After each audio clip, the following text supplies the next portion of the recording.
Hello everyone, good morning, welcome back to Parcham. I am Pooja. आज हम discuss कर रहे हैं 27 एंड 28 फेब के करंट अफेयर्स, क्योंकि 27 तारीख को मंडे था और मंडे को हमने अपना वीकली सीए डिस्कस किया था।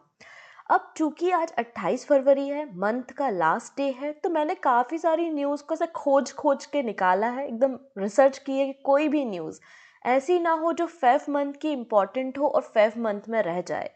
इसलिए हो सकता है कुछ न्यूज़ आपको थोड़ी पुरानी देखने को मिले जो कि हमारे सीए से रह गई थी, छूट गई थी। हो जाता है कई बार ऐसा, राइट। तो बिल्कुल सारी न्यूज़, कोई भी फरवरी महीने की न्यूज़ आपकी यहाँ से रहेगी नहीं। पूरी न्यूज़ को मैंने कवर किया है। अगर कोई न्यूज़ रह भी जाती है तो फिर हम उसको कल डिस्कस कर लेंगे, ठीक है। सबसे पहले हम बात करेंगे इम्पॉर्टेंट डे के बारे में, फिर यहाँ पे हम अपने करंट अफेयर्स को डिस्कस करेंगे, शॉर्ट न्यूज़ देखेंगे, रिवीजन के लिए हेडलाइंस को देखेंगे और फिर आपके revision question and question of the day है जिसका आंसर आप हमें कमेंट सेक्शन में देंगे। हेडलाइंस की मदद से आप अपने नोट्स बना सकते हैं। साथ ही साथ आज की क्लास का जो पीडीएफ है वो हमारे टेलीग्राम पे भी मिल जाएगा और एप्लीकेशन पे भी मिल जाएगा, तो दोनों जगहों से आप पीडीएफ ले सकते हैं करंट अफेयर्स की, और एकदम फ्री ऑफ कॉस्ट होता है। 27 ऑफ फेब को, 27 फरवरी को वर्ल्ड एनजीओ डे सेलिब्रेट किया जाता है। बेसिकली ये जो एनजीओ के जो कंट्रीब्यूशन होते हैं, एनजीओ जो काम करते हैं, उसके बारे में जानकारी देने के लिए जो बाल्टिक नेशन है ना, उन्होंने 2010 में इस दिन की शुरुआत की थी, लेकिन फाइनल जो वर्ल्ड में इसको स्टेटस मिला है वो 2014 में मिला है। तो यूनाइटेड नेशन के द्वारा world NGO day 27 of Feb को 2014 में डिक्लेयर किया था। तो 2014 से पूरे वर्ल्ड में वर्ल्ड एनजीओ डे सेलिब्रेट किया जाता है। बट आज का दिन बहुत खास है, 28 फरवरी, क्योंकि 28 फेब को ही, आज के दिन ही सीवी रमन के द्वारा रमन इफेक्ट की डिस्कवरी हुई थी। और सीवी रमन जी को फिर 1930 में नोबेल प्राइज भी दिया गया था। इसलिए आज हम साइंस डे या नेशनल साइंस डे भी मनाते हैं। तो नेशनल साइंस डे 28 फरवरी को हर साल मनाया जाने वाला दिन है, ठीक है। नेशनल साइंस डे है आज।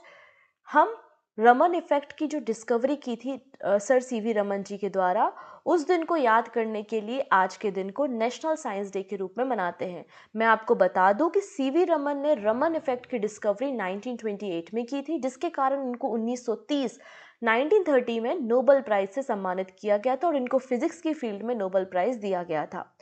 जब रमन इफेक्ट की डिस्कवरी तो 1928 में हो गई थी, उसके बाद national council for science and technology communication ने गवर्नमेंट ऑफ इंडिया से रिक्वेस्ट की कि सीवी रमन जी का इतना बड़ा कंट्रीब्यूशन रहा है, इसलिए हमें उस दिन को याद रखने के लिए नेशनल साइंस डे तो मनाना चाहिए। उन्होंने ये रिक्वेस्ट 1986 में की थी। फिर 1987 से हम हर साल नेशनल साइंस डे मनाते हैं। तो पहली बार नेशनल साइंस डे हमने 1987 में सेलिब्रेट किया था। अब हमारे जो union minister of state science and technology doctor Jitendra Singh हैं, उन्होंने नेशनल साइंस डे की थीम काफ़ी दिन पहले ही डिक्लेयर कर दी थी। और थीम क्या है? Global science for global wellbeing. तो थीम याद रखेंगे, global science for global wellbeing यहाँ पर थीम है। क्लियर है? आइए अब हम बाकी की न्यूज़ को एक एक करके समझने की कोशिश करते हैं। सबसे पहले बात करते हैं US intellectual property right index के बारे में, ठीक है। इसको यूएस चैम्बर ऑफ कॉमर्स के द्वारा पब्लिश किया जाता है, ठीक है। इसे यूएस चैम्बर ऑफ कॉमर्स के द्वारा पब्लिश किया जाता है, यूएस इंटेलेक्चुअल प्रॉपर्टी इंडेक्स। इसमें 55 कंट्रीज के बीच में भारत की रैंकिंग 42 नंबर की है। भारत की रैंकिंग कितनी है? 42वें स्थान पर भारत रहा है, ठीक है। और यूएसए यहाँ पर फर्स्ट नंबर पे है, यूके सेकंड नंबर पे है और फ्रांस की रैंकिंग जो है वो थर्ड नंबर पे आपको देखने को मिलेगी। अगर पिछला हम रिकॉर्ड भारत का देखते तो लगातार आप भारत की रैंकिंग देख सकते हैं। 2023 में अभी तो 42वें नंबर पे है, इसके पहले 43 पे, फिर 40 नंबर पे रही थी भारत की रैंकिंग। तो याद रखेंगे, US intellectual property right index में भारत की रैंकिंग 42वें नंबर पे है out of 55 countries. USA top पर है, यूके सेकेंड पे है और फ्रांस इसके बाद आता है। चलिए नेक्स्ट बात करते हैं मार्कोनी प्राइज़ के बारे में। हरि बालाकृष्णन को 2023 का मार्कोनी प्राइज़ दिया गया है। कंप्यूटर साइंटिस्ट है हरि बालाकृष्णन, जिनको मार्कोनी प्राइज़ दिया गया है। Marconi prize basically Marconi society के द्वारा दिया जाता है और इस अवार्ड की शुरुआत 1975 में हुई थी। डॉक्टर बालाकृष्णन जो है वो department of electrical engineering and computer science MIT में जो है वो प्रोफेसर के रूप में काम करते हैं। इन्होंने जो वायर्ड और वायरलेस नेटवर्किंग है, मोबाइल सेंसिंग है, डिस्ट्रीब्यूटेड सिस्टम है, उससे इम्पैक्ट क्या हो सकता है सोसाइटी पर, वो रिसर्च पेपर इन्होंने दिया था और उनके इसी कंट्रीब्यूशन के लिए हरि बालकृष्णन को मार्कोनी प्राइज दिया गया है। ठीक है ना, इनको अवार्ड क्यों दिया गया है? Broad impact of the society on the society on of his fundamental discovery in the wired and wireless networking, mobile sensing and distributed system. Next बात करते हैं Jammu and Kashmir wins best adventurous tourism destination award. तो यहाँ पे देखिएगा जम्मू कश्मीर को best adventurous tourism destination का award दिया गया है और ये अवार्ड मतलब ये जो अवार्ड के लिए सेलेक्ट किया गया है वो इंडियन टुडे के द्वारा किया गया है। तो Jammu and Kashmir tourism has been chosen by the Indian today tourism survey best adventurous tourism award, क्योंकि इन्होंने गुलमर्ग को as a adventurous destination international level पे प्रमोट करने का काम किया है। तो आपको यहाँ पे इतनी बात बस याद रखनी है। चलिए अब मैं आपको दो एक्सरसाइज के बारे में बता रही हूँ। पहली एक्सरसाइज है exercise cobra warrior. Indian air force रवाना हो चुकी है एक्सरसाइज कोबरा वॉरियर में पार्टिसिपेट करने के लिए और जो एक्सरसाइज कोबरा वॉरियर है वो यूके में कंडक्ट होगी। यूके के वॉडिंगटन में इस एक्सरसाइज को कंडक्ट कराया जाएगा। ठीक है, इतनी चीज़ें। अब ये जो एक्सरसाइज है ये 6 मार्च से लेकर 24 मार्च तक चलने वाली है। ठीक है ना, 6 मार्च से 24 मार्च तक एक्सरसाइज कोबरा वॉरियर को रन किया जाना है। ये मल्टीलेटरल एयर एक्सरसाइज, इसमें काफ़ी सारे देश पार्टिसिपेट करते हैं। इंडियन एयरफोर्स के अलावा आप देखेंगे Finland, Sweden, south Africa, USA, Singapore की जैसी कंट्रीज़ जो हैं इनकी फोर्सेस भी यहाँ पे पार्टिसिपेट करती हैं।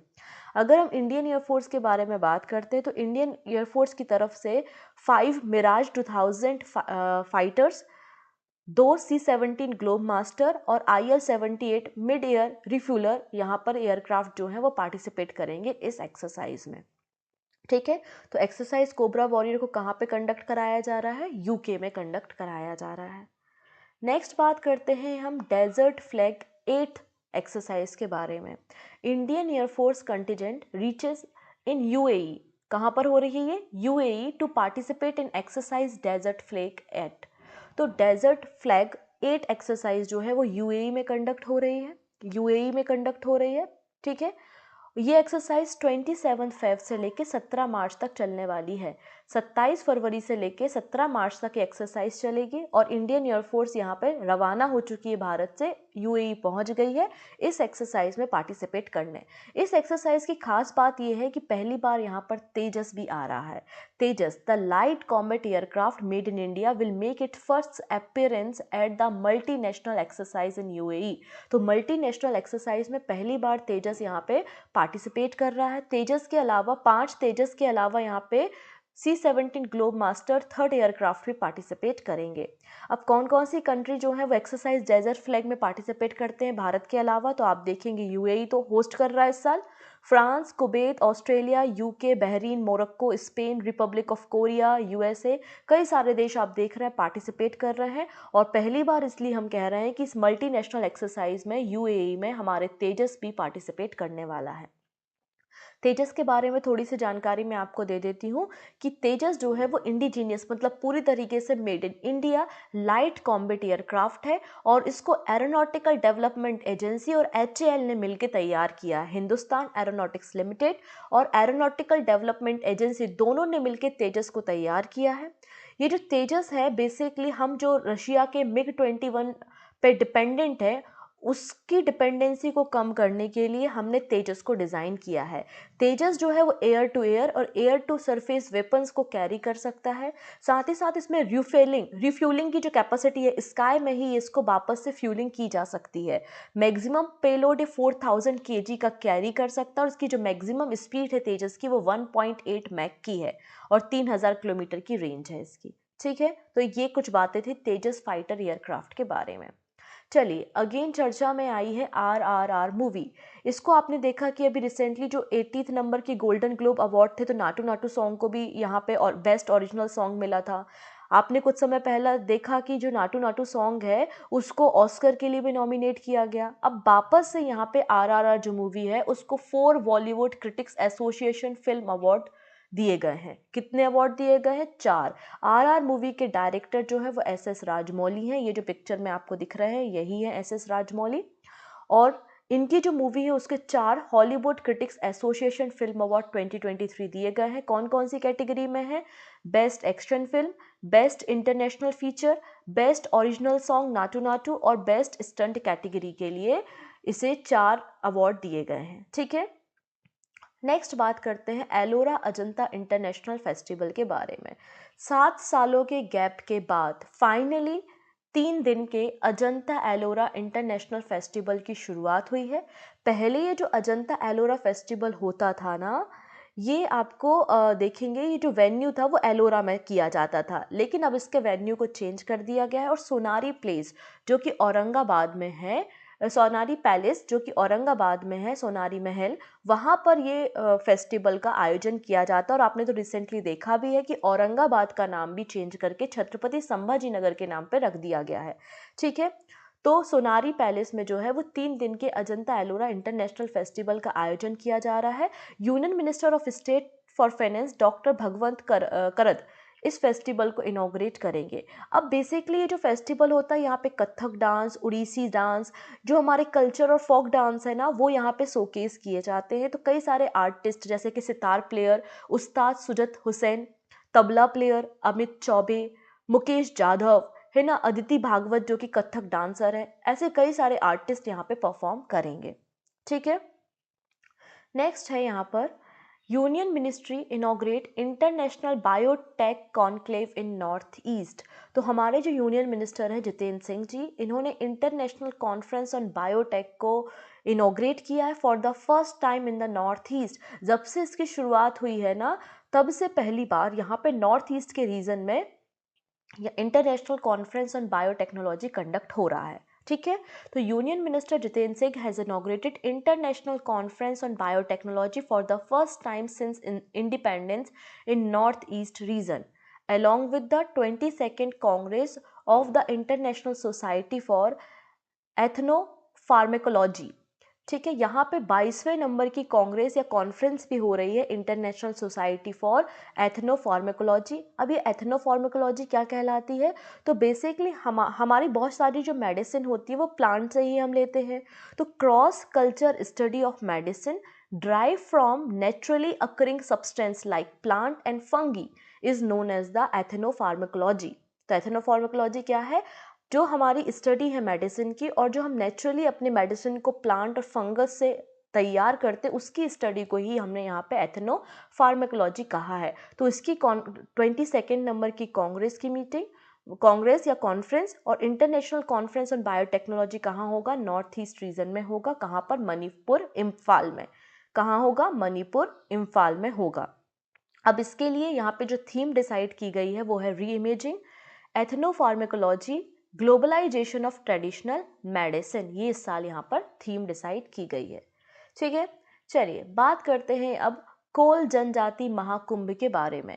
तो अमित शाह जी के द्वारा कोल जनजाति महाकुंभ को एड्रेस किया गया एट सतना मध्य प्रदेश। तो अभी हमारे union home minister Amit Shah ji Madhya Pradesh गए हुए थे और वहाँ पर सतना जिले में इन्होंने कोल जनजाति महाकुंभ को एड्रेस करने का काम किया है। साथ ही साथ इस ओकेशन में 70 डेवलपमेंट प्रोग्राम की शुरुआत भी की है, जिसके लिए 507 करोड़ रुपीस सतना में दिए गए हैं। अभी जो कोल जनजाति है बेसिकली ये बुंदेलखंड और बघेलखंड के रीजन, स्पेशली उत्तर प्रदेश और मध्य प्रदेश के रीजन में पाई जाने वाली एक ट्राइबल जनजाति है। एक ट्राइबल है, बेसिकली ट्राइबल ग्रुप है कोल जनजाति। और कोल जनजाति का बहुत ही ज़्यादा कॉन्ट्रीब्यूशन हमारे फ्रीडम मूवमेंट में भी रहा है। चलिए नेक्स्ट बात करते हैं। अब देखिएगा, इंटरनेशनल स्पेस स्टेशन है, उसमें 3 अंतरिक्ष यात्री फंसे हुए हैं।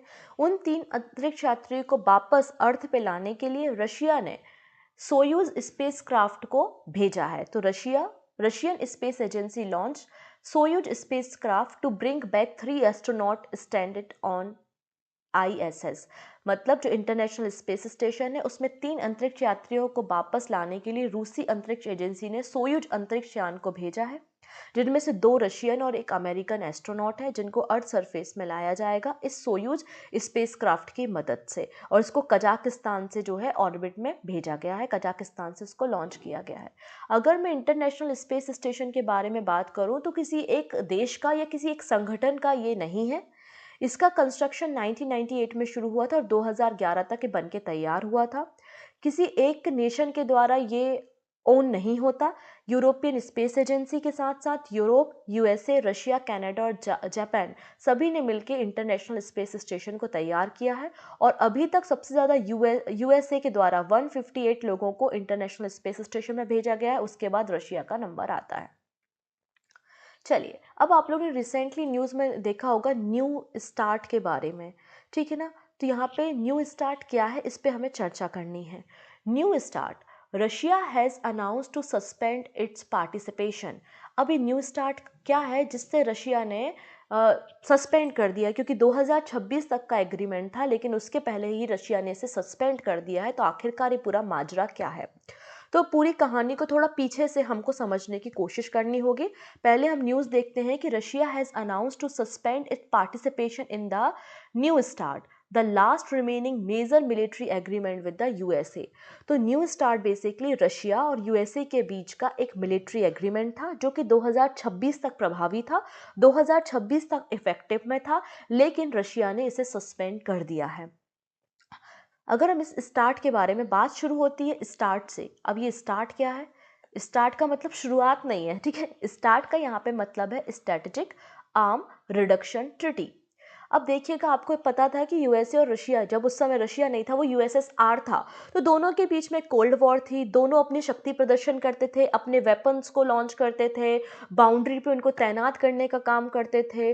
तो यहाँ पर एक ट्रीटी साइन की गई कि हमारी जो बैलिस्टिक मिसाइल हैं या हमारे जो हथियार हैं, हम उनको, जो तैनाती हम कर रहे हैं ना, हम उनको रिड्यूस करेंगे। उसके लिए इन दोनों देशों ने, रशिया और यूएस मतलब यूएसएसआर और यूएसए ने मिलकर स्टार्ट मतलब स्ट्रेटेजिक आर्म रिडक्शन ट्रीटी पे साइन किया था। स्टार्ट 1 जिसको कहा जाता है 1991 में हुआ था, और 1994 से ये फोर्स में आया था, इफेक्ट में आया था। बात क्लियर हो गई, ठीक है। तो स्टार्ट 1 की मदद से यहाँ पे डिसाइड किया गया था जो न्यूक्लियर वॉरहेड है और इंटरकॉन्टिनेंटल बैलिस्टिक मिसाइल है दोनों साइड में, वो 6000 एंड 1600 रिस्पेक्टिवली हम यहाँ पर रखेंगे, बाकी सब हम रिडक्शन करेंगे। और 2009 में ये जो ट्रीटी थी वो लैप्स हो गई थी, ख़त्म हो गई थी, ठीक है। 2009 में ट्रीटी लैप्स हो गई थी। उसके बाद शॉर्ट आया था, शॉर्ट जिसको हम ट्रीटी ऑफ मॉस्को के नाम से भी जानते हैं, वो भी रशिया और यूएसए के बीच में था। ये ट्रीटी भी 2011 तक ख़त्म हो गई थी। फिर शुरू हुआ था न्यू स्टार्ट। न्यू स्टार्ट 2011 में इफेक्ट में आया था और इसको 2026 तक जो है वो एक्सटेंड करने की बात की थी, लेकिन रशिया ने फिलहाल के दिनों में इससे सस्पेंड होने की बात कर दी, इसको सस्पेंड कर दिया है। The new start, the treaty between USA and the Russian federation, है ना, इन दोनों के बीच में ट्रीटी हुई थी कि दोनों जो अपने फोर्सेज हैं या अपने जो वॉरहेड है, न्यूक्लियर वॉरहेड है, इंटरकॉन्टिनेंटल बैलिस्टिक मिसाइल हैं, है ना, ऑफेंसिव आर्म्स हैं, उनको रिड्यूस करने का काम करेंगे। 2011 में इस पे साइन किया गया था और 2026 तक दोनों देश तैयार हुए थे इस ट्रीटी को एक्सटेंड करने के लिए, लेकिन फिलहाल में इसे सस्पेंड कर दिया गया है। अब सस्पेंड करने से नुकसान क्या होगा यूएसए को, तो यूएसए के पास अभी तक एक मोटा मोटा रिकॉर्ड होता था कि कितने वॉरहेड हैं या कितने न्यूक्लियर हथियार तैनात है, कितनी इंटरकॉन्टिनेंटल बैलिस्टिक मिसाइल तैयार है रशिया की। अब ये सारा डेटा यूएसए के पास नहीं होगा, तो यूएसए अब इसे कंपाइल करने की कोशिश करेगा और यूएसए को इसमें तकलीफ होगी। तो ये सारी चीज़ें हमने देखी। नेक्स्ट बात करते हैं सिंगारेनी थर्मल पावर प्लांट के बारे में। सिंगारेनी थर्मल पावर प्लांट कहाँ है, तेलंगाना में है, ठीक है। तो Singareni thermal power plant in Telangana is set to become first public sector coal based power generating station in south. तो साउथ का ये पहला public sector coal based power generating station है जिसका नाम है सिंगारेनी थर्मल पावर प्लांट, ठीक है। साथ ही साथ ये पहला स्टेट पीएसयू भी है जो कि फ्लू गैस डीसल्फराइजेशन प्लांट है, एफजीडी प्लांट है। अब ये एफजीडी क्या होता है वो हम समझेंगे, फिलहाल आप बस इतना समझिए। डायरेक्टली स्टैटिक का क्वेश्चन यहाँ से बन रहा है कि सिंगारेनी थर्मल पावर प्लांट कहाँ है, तो तेलंगाना में है। ये साउथ का पहला public sector coal based power generating station है और पहला ये स्टेट पीएसयू है कंट्री का जो कि फ्यूल गैस डीसल्फराइजेशन या एफजीडी प्लांट है। मतलब यहाँ पर एफजीडी प्लांट का क्या मतलब होता है, यहाँ पर सल्फर और दूसरी जो गैसेस होती हैं नाइट्रोजन ऑक्साइड वगैरह, उनको प्रोसेस करने का काम किया जाता है, उनको प्रोसेस करने का काम किया जाता है और उसके बाद उसकी जो गैसेज हैं उनको एटमॉस्फेयर में रिलीज किया जाता है, जिससे एटमॉस्फेयर में जो सल्फर जैसी गैसेज हैं उनका इम्पैक्ट कम हो सके। तो FGD plant would process the sulphur and other gases generated in the firing the coal of power generation. Power generation में जो सल्फर दूसरी गैसेज होती है उनको प्रोसेस करने का काम एफजीडी प्लांट करता है। एफजीडी जो है वो सल्फर डाइऑक्साइड और दूसरी जो फ्लू गैसेज है उनको रिड्यूस करता है, रिमूव कर देता है और उसके बाद बची हुई गैसेज को एटमॉस्फेयर में रिलीज करता है, जिससे इस पे इम्पैक्ट ना पड़े एनवायरनमेंट पे। ठीक है, साथ ही साथ ये जो आपका सिंगारेनी थर्मल पावर प्लांट है तेलंगाना का, ये 100% अपनी फ्लाई ऐश जो भी जनरेट करता है उसको यूटिलाइज भी कर लेता है। इसलिए इसको दो बार already best fly ash utilisation जो अवार्ड है वो भी दिया जा चुका है। ठीक है, इतनी चीज़ें। अब मिनिस्ट्री की गाइडलाइंस पे भी चर्चा कर लेते हैं। Ministry of environment forest and climate change ने गाइडलाइंस भी दी है कि आने वाले समय में सभी जो पावर प्लांट है वो एफजीडी प्लांट के ज़रिए ही इलेक्ट्रिसिटी को प्रोड्यूस करें, क्योंकि ये सल्फर जैसी गैसेस को ऑलरेडी रिमूव करके ही बची हुई गैसेस को एटमॉस्फेयर में छोड़ता है, जिससे एनवायरनमेंट पे इम्पैक्ट कम हो सके। तो यहाँ पे बोला है has set the deadline for installation of FGD plant for coal based power plant as December end of the 2026। तो दिसंबर एंड 2026 तक की डेडलाइन यहाँ पर दी गई है। साथ ही साथ इस एफजीडी प्लांट के कई सारे और भी एडिशनल यूजेस हैं। ये जिप्सम जनरेट करता है, gypsum generated by the FGD plant, और इस जिप्सम का यूज़ आप सीमेंट इंडस्ट्री में, फर्टिलाइज़र, पेपर, टेक्सटाइल और कंस्ट्रक्शन इंडस्ट्री में कर सकते हैं। अगर हम सिनेरियो या अभी प्रेजेंट स्टेटस देखते हैं, what is the status of thermal power sector in India, तो थर्मल पावर सेक्टर जो है वो मेजर सोर्स है इलेक्ट्रिसिटी जनरेशन का इंडिया में। आज भी हमारे देश में 75% जो इलेक्ट्रिसिटी हम प्रोड्यूस करते हैं वो थर्मल पावर प्लांट से ही करते हैं। ठीक है ना, और जिसमें हम मैक्सिमम जो है वो कोल के ज़रिए ही इलेक्ट्रिसिटी को प्रोड्यूस करते हैं। ठीक है, चलिए नेक्स्ट बात करते हैं एमपी लेट्स स्कीम के बारे में। रिसेंटली गवर्नमेंट के द्वारा जो आपका member of parliament local area development scheme, जिसको मैंने एमपी लेट्स स्कीम कहा है, उसकी गाइडलाइंस को, उसके नॉर्म्स को रिवाइज करने का काम किया है। तो सबसे पहले तो एमपी लेट का फुल फॉर्म आपको याद होना चाहिए, member of parliament local area development scheme MP LAD scheme है, और इसकी जो भी गाइडलाइंस है, जो भी नॉर्म्स है, उसको गवर्नमेंट के द्वारा रिवाइज किया गया है। ठीक है, अब रिवीजन क्या हुआ है वो हम यहाँ पे देखेंगे, लेकिन पहले हम बात कर लेते हैं ये एमपी लेड स्कीम है क्या। ठीक है, तो member of parliament local area development scheme है। बेसिकली इस स्कीम को 23 दिसंबर 1993 में, उस समय जब पीवी नरसिम्हा राव हमारे प्राइम मिनिस्टर थे, तब इस स्कीम को इंट्रोड्यूस करने का काम किया गया था। इस स्कीम के अंतर्गत जितने भी एमपी होते हैं, चाहे वो लोकसभा के हों, राज्यसभा के हों या फिर नॉमिनेट, क्योंकि अब तो नॉमिनेशन हट गया, लेकिन नॉमिनेशन होता था ना एमपी का, तो जो भी नॉमिनेटेड एमपी है तो सभी अपनी अपनी कॉन्स्टिट्यूंसी में जो है वो डेवलपमेंट का काम करेंगे, वहाँ पे रहने वाली कम्युनिटीज़ के लिए असेट इंफ्रास्ट्रक्चर बिल्ड करने का काम करेंगे।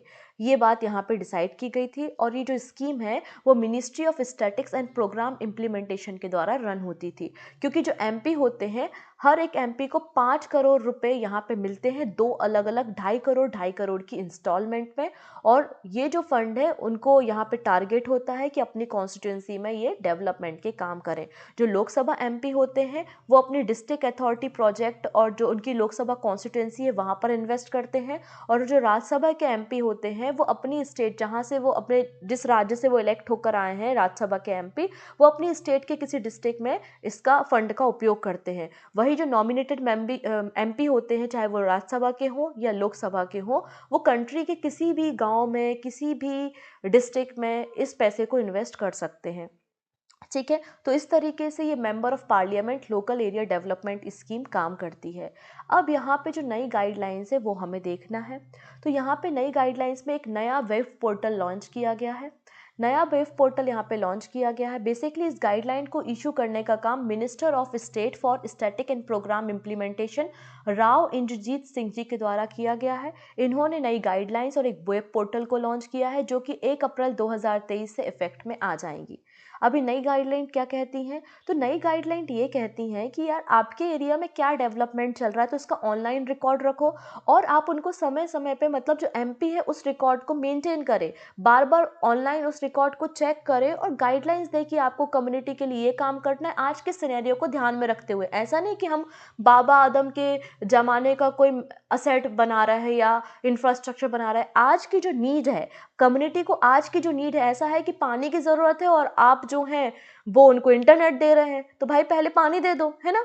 तो आज की ज़रूरत के हिसाब से और कम्युनिटी की ज़रूरत के हिसाब से आप उनके साथ कनेक्ट हो और उस तरीके से डेवलपमेंट का काम करो। आप जब फंड दे रहे हो, क्योंकि आपको तो 5 करोड़ दे दिए गए हैं, आप उस फंड को कैसे यूटिलाइज कर रहे हो, ट्रांसपेरेंसी होनी चाहिए। आप किस अथॉरिटी को या किस डिपार्टमेंट को कितना पैसा दे रहे हो, किस तरीके से काम हो रहा है, उसकी मॉनिटरिंग भी होनी चाहिए, जिसके लिए एक वेब पोर्टल लॉन्च करने की बात यहाँ पे की गई है। The revised guidelines aim to broaden the scope of MP-leds so that Parliament MP can recommend development work based on the changing need of their communities, है ना। डेवलपमेंट वर्क को यहाँ पे रिकमेंड कर सकते हैं कम्युनिटी की नीड के हिसाब से, कैसी फंक्शनिंग हो रही है, इम्प्लीमेंटेशन हो रहा है, मॉनिटर करने का काम कर सकते हैं।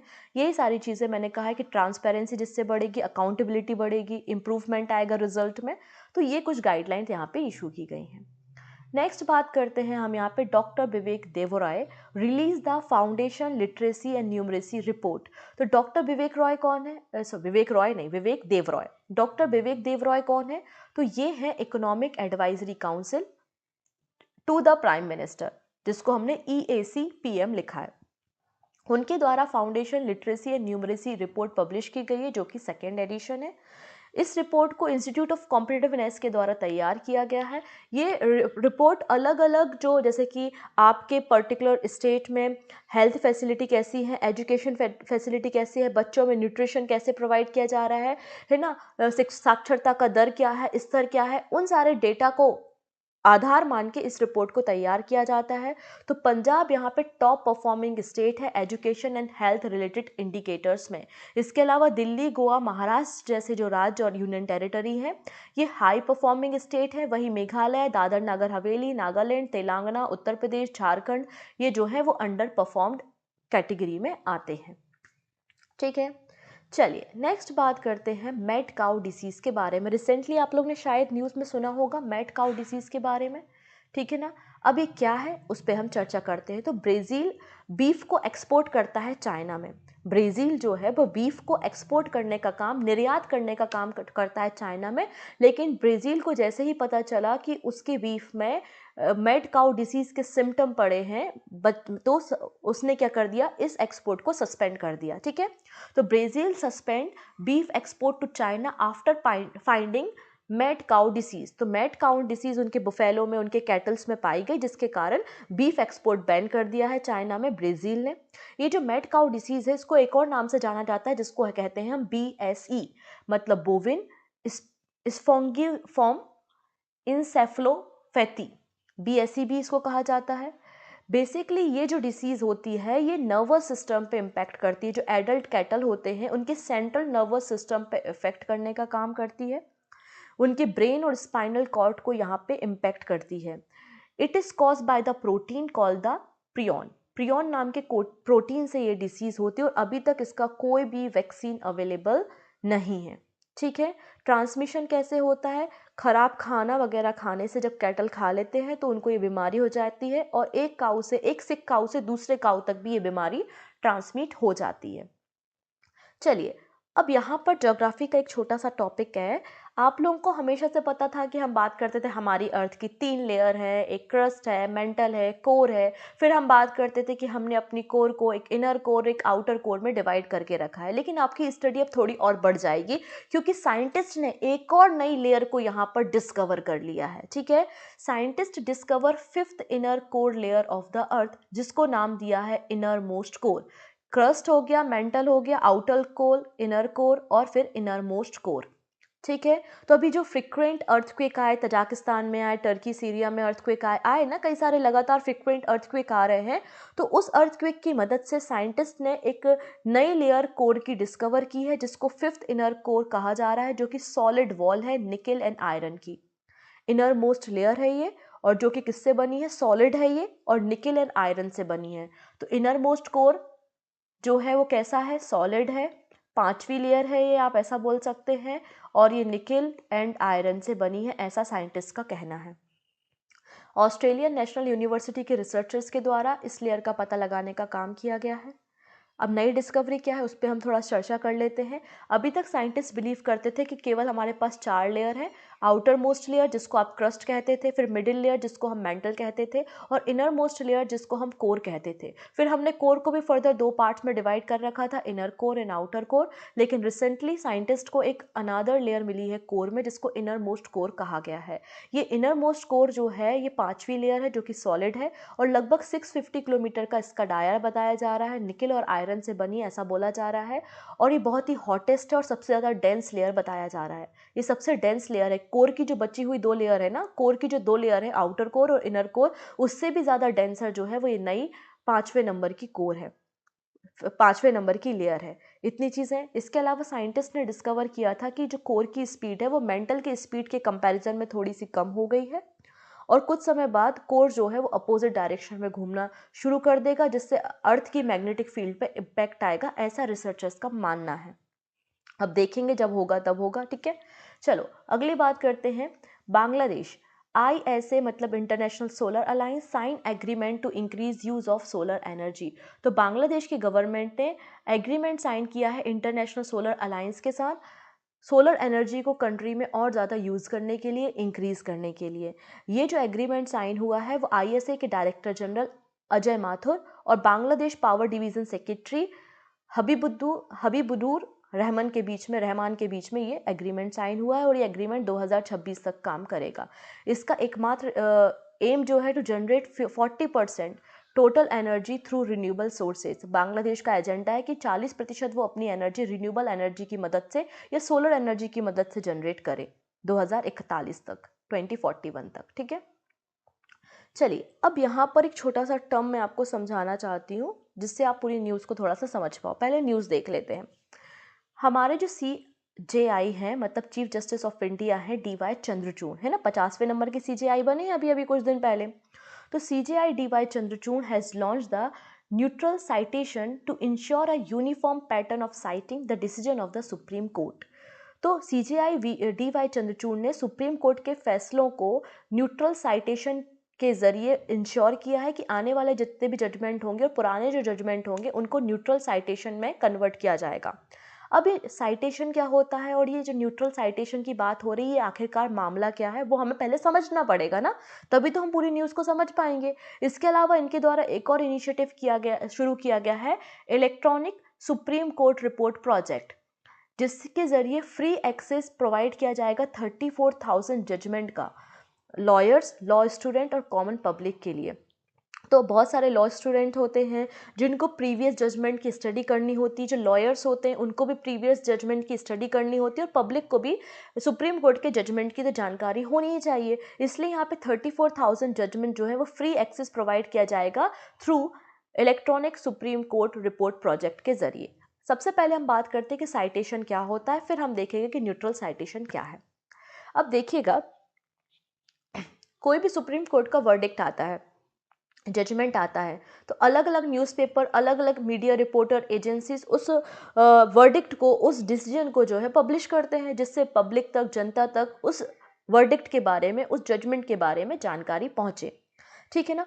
तो जो जजमेंट है, जो न्यूज़पेपर में पब्लिश किया है या रिपोर्टर ने पब्लिश किया है, तो उसका एक आइडेंटिफिकेशन टैग होता है कि कौन से, जैसे कि केशवानंद भारती वर्सेस केरला राज्य है, 1973 का केस है, तो ऐसा लिखा होता है ना नीचे, जिससे आप उस केस को आइडेंटिफाई कर सको कि किसके खिलाफ और किसके विरुद्ध ये केस है, या कब ये केस आया, कब इसका वर्डिक्ट आया। तो एक आइडेंटिफिकेशन टैग होता है हर एक जजमेंट का, जिसको हम साइटेशन कहते हैं। बात समझ में आई? For example, the landmark Kesavananda Bharati case, citation in the supreme court case, a journal publish by the eastern book company, और उन्होंने साइटेशन क्या दिया था 1973 4 SCC 225, ये उनका साइटेशन था। वहीं ऑल इंडिया रिपोर्टर ने इसी वर्डिक्ट को पब्लिश किया था अपने साइटेशन के हिसाब से, AIR 1973 SC मतलब सुप्रीम कोर्ट 1461, ये उनका आइडेंटिफिकेशन टैग था। तो हर एक जो जजमेंट आते हैं, अलग अलग न्यूज़पेपर, अलग अलग एजेंसी, अलग अलग रिपोर्टर्स जो होते हैं वो अलग अलग आइडेंटिफाई टैग देते हैं उस जजमेंट को, जिसको हम साइटेशन कहते हैं। ठीक है, तो a case citation is essential in identification tag for the judgment. Typically, it will contain a reference number, the year of judgment, the name of the court, the delivered the judge, and the shortened the general published by the judgment. तो यहाँ पे जो citation होता है उसमें एक reference number होता है, कब ये केस आया, किसके बीच में केस था, किस राज्य का उल्लेख था, किस जज ने इस केस को होल्ड किया या वर्डिक्ट दिया, तो ऐसे कई सारे टैग को बनाते हुए एक साइटेशन दिया जाता है। लेकिन अब यहाँ पे जब अलग अलग है तो पढ़ने में समस्या होती है, हम सर्च कैसे करें, है ना, अफोर्डेबल कैसे हो। तो यहाँ पर सुप्रीम कोर्ट ने कहा है कि हम एक न्यूट्रल साइटेशन लेकर आएंगे। ये जो अलग अलग टैग हर कोई अपने हिसाब से टैग यूज़ कर रहा है, ऐसा नहीं चलेगा। हम एक न्यूट्रल साइटेशन देते हैं, जब भी आप किसी जजमेंट को पब्लिश करेंगे तो इसी साइटेशन का, इसी टैग का उपयोग करते हुए आपको जजमेंट पब्लिश करना है। इसको नाम दिया गया है न्यूट्रल साइटेशन। जिससे कभी आर्टिफिशियल इंटेलिजेंस का यूज़ करते हुए हम किसी जजमेंट को सर्च करें तो इस न्यूट्रल साइटेशन के जरिए हम आसानी से उस जजमेंट तक पहुंच सकें और पब्लिक भी उस जजमेंट तक आसानी से पहुंच सके और अवेयर हो सके। ठीक है, फिलहाल तो कई सारे हाई कोर्ट ने काम भी करना शुरू कर दिया, जैसे कि दिल्ली हाई कोर्ट ने अपना एक न्यूट्रल साइटेशन फॉर्मेट जारी भी कर दिया है, जैसे कि यहाँ पे ईयर, DHC, XXX, मतलब इस तरीके से इन्होंने एक साइटेशन इशू किया है कि आप कभी भी जजमेंट को पब्लिश करो तो इसी साइटेशन या इसी आइडेंटिफिकेशन टैग का यूज़ करके आपको करना है। दिल्ली हाई कोर्ट के अलावा केरला हाई कोर्ट ने भी शुरुआत कर दी है। ठीक है, इसके अलावा यहाँ पे सुप्रीम कोर्ट के जो हमारे CJI हैं ना, उन्होंने कहा है कि हमारे जो 30,000 जजमेंट है उनको हम 2 फेजेस में न्यूट्रल साइटेशन के फॉर्म में कन्वर्ट करेंगे।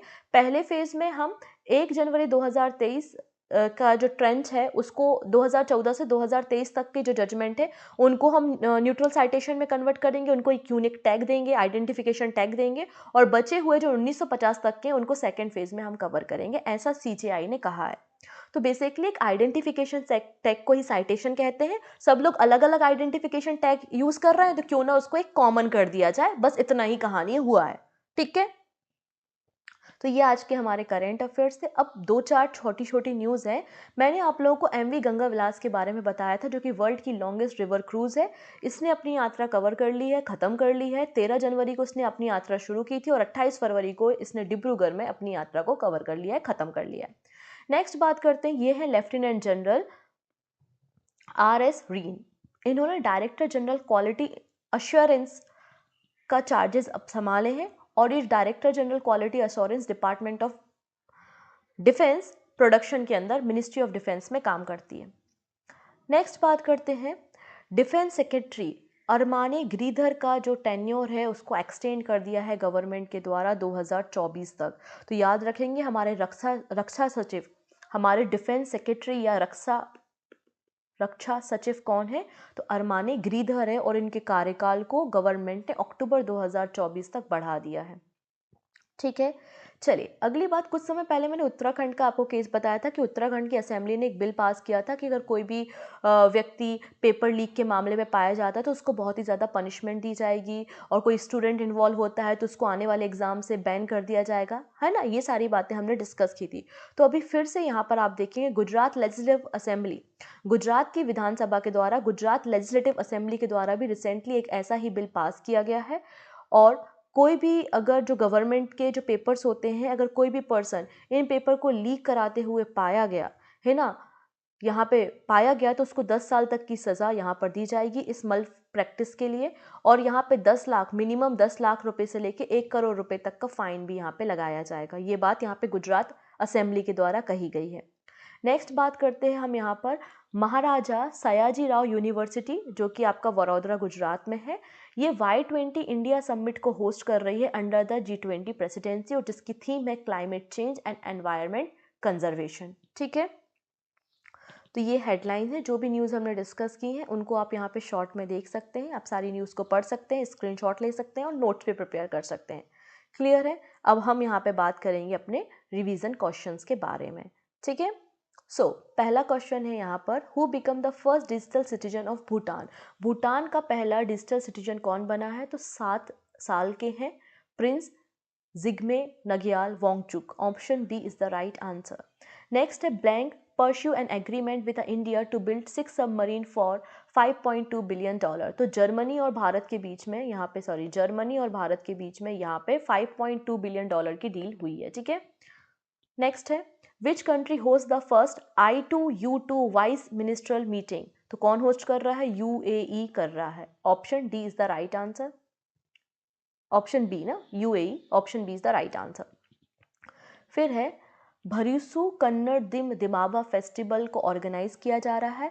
ये फेस्टिवल किस राज्य के कल्चर को सेलिब्रेट करता है, तो आंसर हो जाएगा कर्नाटका राज्य के कल्चर को ये सेलिब्रेट करता है, उनके ट्रेडिशन को बताता है, ठीक है। Option A is the right answer. Next बात करते हैं, टाटा मेमोरियल हॉस्पिटल मुंबई ने किस यूनिवर्सिटी के साथ कैंसर क्योर के लिए MOU साइन किया है, तो Auckland university, university of Auckland. Option A बिल्कुल करेक्ट हो जाएगा। नेक्स्ट है, union government has approve the renaming of Maharashtra Aurangabad city as blank and that of Osmanabad city. तो देखिएगा, औरंगाबाद सिटी का नाम छत्रपति संभाजी नगर रखा जा रहा है और ओस्मानाबाद सिटी का नाम धाराशिव रखा जा रहा है। ऑप्शन ए बिल्कुल करेक्ट हो जाएगा। नेक्स्ट है, सर्जियो रामोस, जिन्होंने रिसेंटली रिटायरमेंट ले लिया है इंटरनेशनल फुटबॉल से, ये किस देश के खिलाड़ी हैं, तो आंसर हो जाएगा ये स्पेन के खिलाड़ी हैं। Spain is the right answer, option D. For the first time Indian submarine blank docked in Indonesia. पहली बार कौन सी इंडियन सबमरीन है जिसने डॉक किया इंडोनेशिया में, तो आंसर हो जाएगा INS Sindhu Keshari. Option D is the right answer. Next है, recently prime minister Modi ji के द्वारा 13वीं नंबर की जो PM किसान निधि होती है ना, उसकी 13वीं नंबर की इंस्टॉलमेंट को इशू किया है। आपको पता है ना, PM किसान सम्मान निधि के अंतर्गत जो है वो 6,000 रुपये किसानों को 3 अलग अलग इंस्टॉलमेंट में दिया जाता है, 2,000 2,000 2,000 करके। तो 13वीं इंस्टॉलमेंट यहाँ पे इशू की गई है, लगभग 16,800 करोड़ रुपए की ये इंस्टॉलमेंट है। तो यहाँ पे क्वेश्चन आपसे है कि जो ये PM किसान सम्मान निधि है, प्रधानमंत्री किसान सम्मान निधि योजना, इसको कब लॉन्च किया गया, ठीक है ना। 4 डेट्स आपको दिख रही हैं, ठीक है। जो भी आपका आंसर होगा वो आप हमें कमेंट में दीजिएगा, ठीक है। तो सही आंसर भी मैं आपको वहीं पर रिप्लाई कर दूंगी। बाकी सारी बातें कल के सेशन में करते हैं कुछ और नए करंट अफेयर्स के साथ। तब तक अपना ख्याल रखेंगे। Take care and bye bye.